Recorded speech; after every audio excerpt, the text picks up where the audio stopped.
So today we got a question from a bro who wants to know how to better control his emotions. But before we get into that, if you're looking for some clarity or direction on your situation, or just another brother to hold space for you while you allow your own revelations to come through, then you know what to do.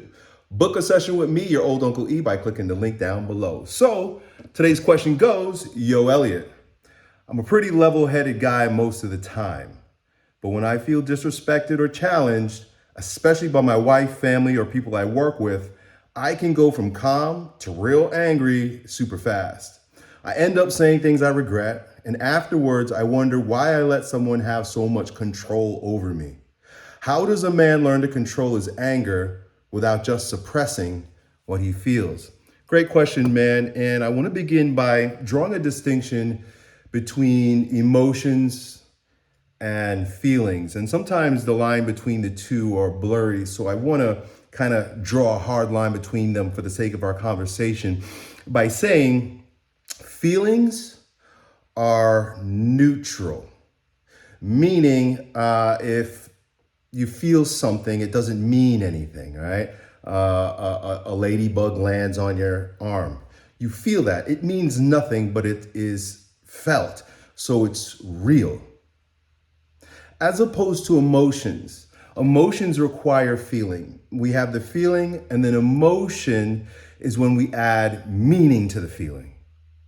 So you feel something and then you add your interpretation to it.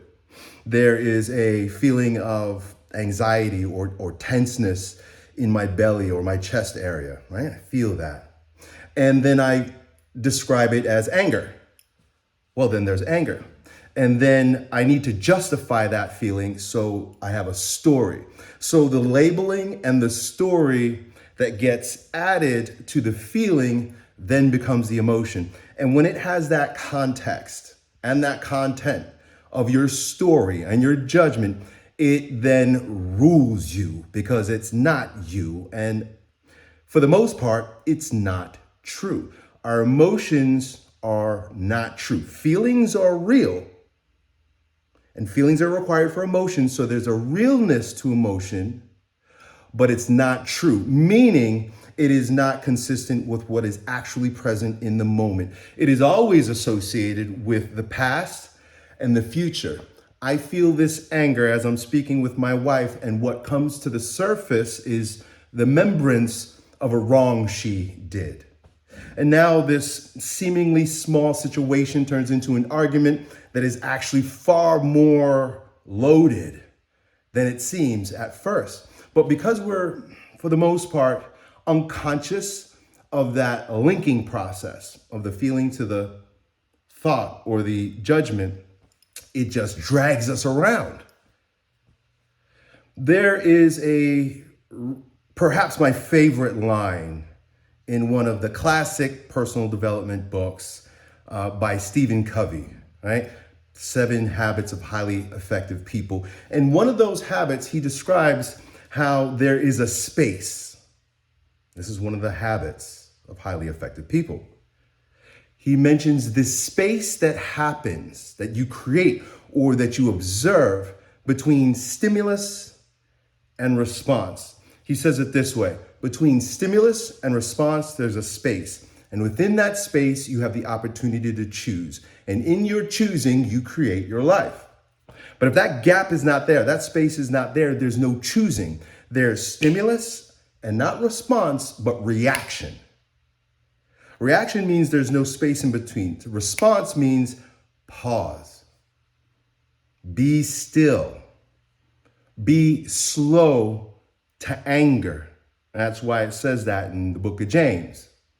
Be slow to anger, not don't get angry, but create a space between the stimulus and the response so that you can choose the best response. But that space must be there. And that means that we've got to feel our feelings fully, not suppress them like you said before. To feel a feeling and pretend it's not there, or to feel a feeling and to bulldoze through it, is to ignore the subtle, still, small voice that's trying to get your attention about something. According to the somewhat mystic but very intellectual St. Ignatius of Loyola, he calls this the process of discernment. Within the process of discernment, we must consider our feelings.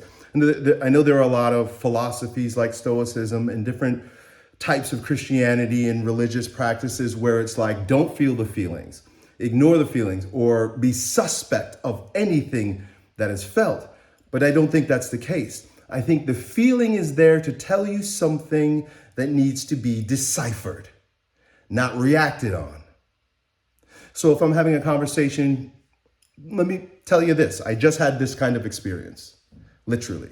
Now, a lot of you guys know that I will be moving my home here pretty soon.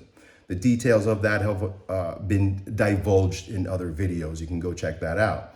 But I'm totally abandoned to the situation in the big picture, but there are little pieces, one of which I experienced today, that had me check myself.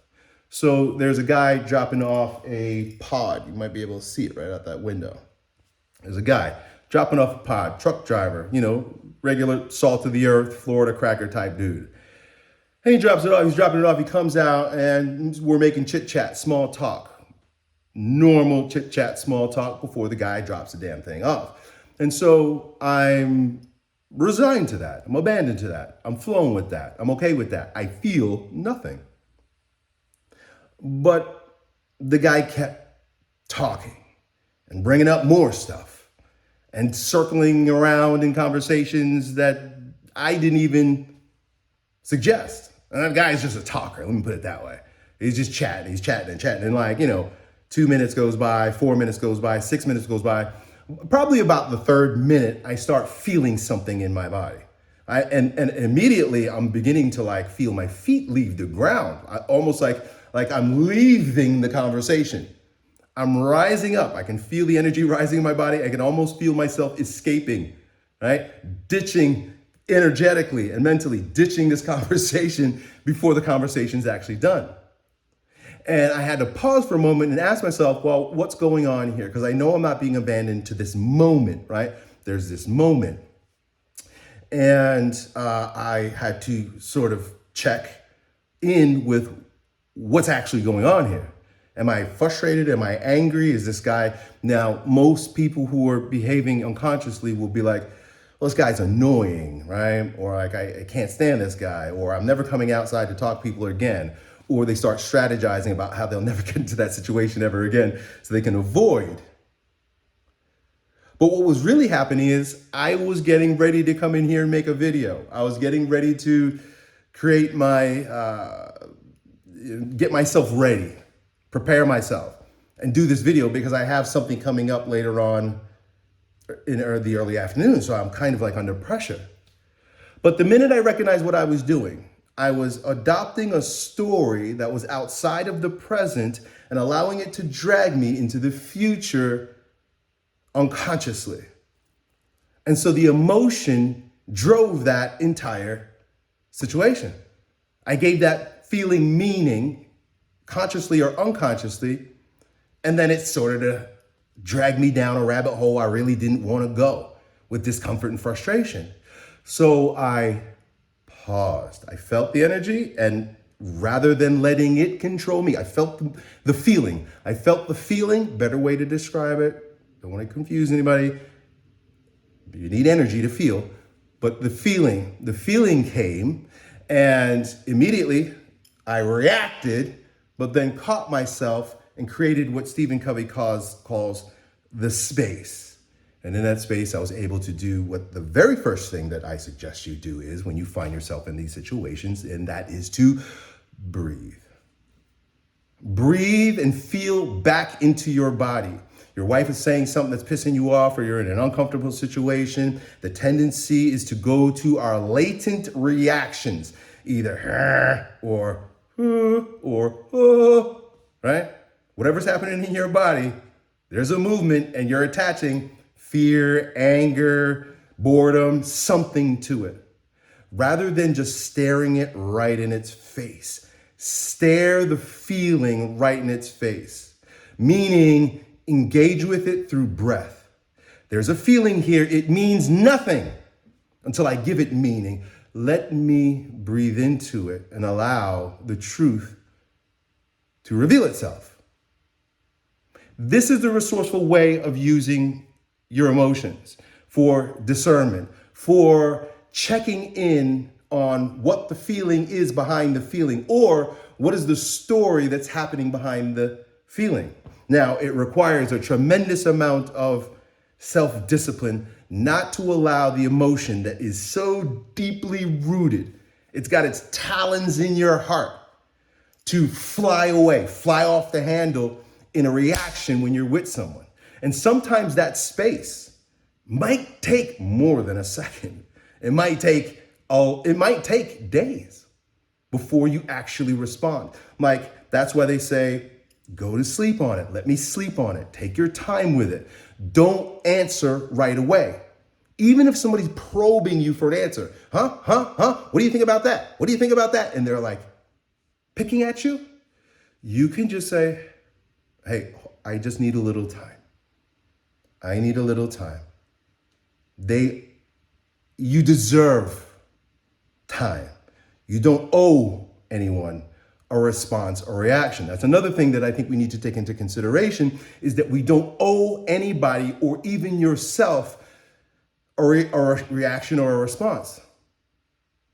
A lot of times we think, because as men, our tendency is to want to actually get to the conclusion of a thing. That's why men get things done. We want to get to the conclusion. Let me get to the conclusion of the thing. But maybe it is better not to get to the conclusion of it, not to have the answer given, not to solve the problem, but to sit with the problem a little bit longer so that you can see the problem behind the problem. You could even make it a rule that you make no decisions out of any discordant emotion.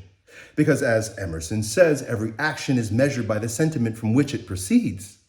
And there's a beautiful story of a samurai warrior who was known throughout the land for slashing people to death. Like, he was the best one. You don't want to mess with him. But he also had a code of conduct. He was a very holy man.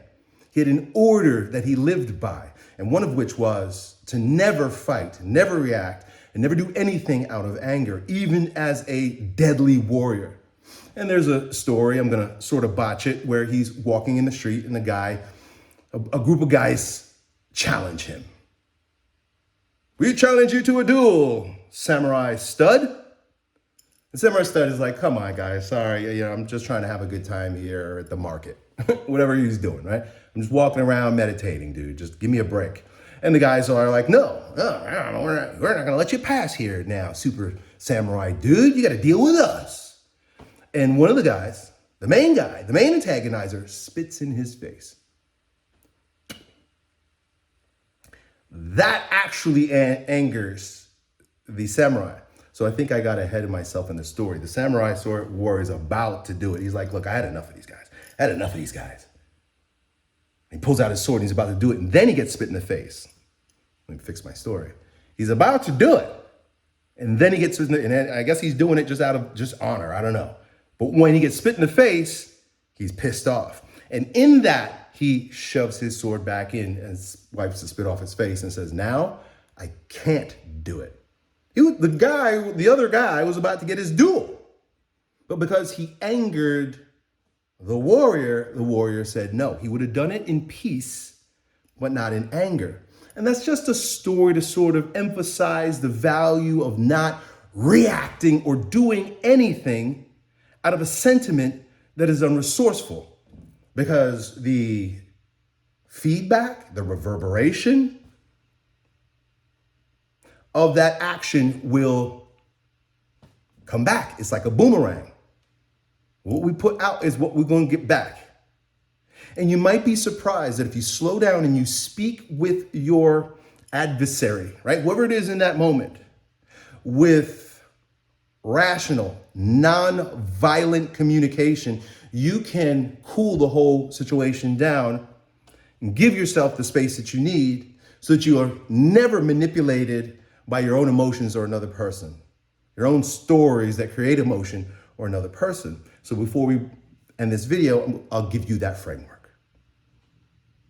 But it all depends on how you handle the feeling. The feeling is real, it's there, it wants to be acknowledged, feel it. Pause and speak calmly. And here's exactly what you say, especially if you're requesting someone to stop pissing you off. It's 4 parts, real quick. The first thing you want to do is you explain to the person what just happened completely logically, free from any interpretation. When you just spit in my face just now, right? So you just plainly state what happened. No emotion, no judgment, no retaliation, just pure facts. When you spit in my face just now, then the second part, and this requires a tremendous amount of consciousness, awareness, maturity. Name the emotion, but make it yours. In other words, you phrase it this way. I felt angry, sad, whatever. I would go on ChatGPT and find a long list of emotions and familiarize yourself with a vocabulary of emotions. It's good for us to have a vocabulary of emotions so that we can objectify our emotion rather than letting it be a spirit that rules us. So even for yourself, it's good to know, okay, what am I feeling right now? And use feeling vocabulary. Never say, I feel like, because when you say, I feel like, you're using an analogy. I feel like punching you in the face. That's not a feeling. That's an action. You got to find the words for the feeling. That's number 2. Number 1, I saw you do this. Yeah, it's pretty plain. And I felt this. Not you made me feel this. I felt this. And then the third part, which is really important because it's a part of the story about why you feel that way. It's important for you to get logical about it also so that for yourself, but also so you can explain to other people. Because my need for respect is not being met. My need for communication is not being met, right? My need to have the freedom to walk past you is not being met. So when you spit in my face, I felt angry because of my need to walk freely and not be pissed, not be antagonized while I'm walking around. My freedom. You impinged upon my freedom, right? Now, you don't want to say it that way.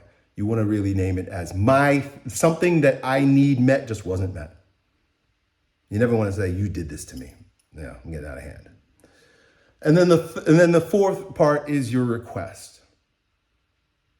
In the future, would you be willing to not do this? In the future, would you be willing to stop doing this? In the future, would you be willing to help me with this? Is your request.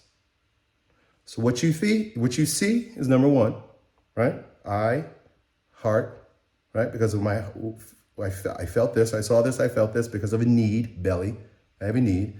Hand, request. If you remember that simple framework and you pause to use it in these circumstances, you will have the type of self-control that doesn't allow anything to unseat your virtue of abandonment, and you will garner the respect. You will be given the time, and you will be honored far more resourcefully, lovingly,